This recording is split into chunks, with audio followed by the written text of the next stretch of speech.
Hey everyone, welcome back. Do you want to send a snap that looks like it wasn't taken live, but actually use a safe photo? This quick tutorial will show you how to send snaps without them showing as a media upload. Let's get started and keep it smooth and sneaky. First, open the Snapchat app and go to the camera screen. Take a quick random photo and tap the sticker icon on the right side.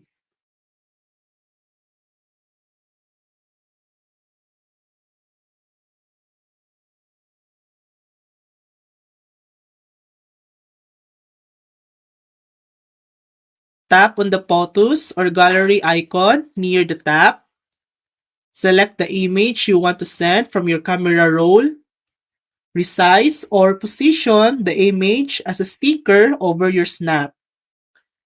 Tap Send to, choose your friend, and hit Send. It will be delivered as normal snap, not as a media upload.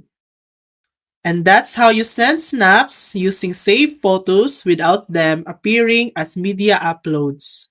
If this video helped you, please like and subscribe for more helpful tutorials.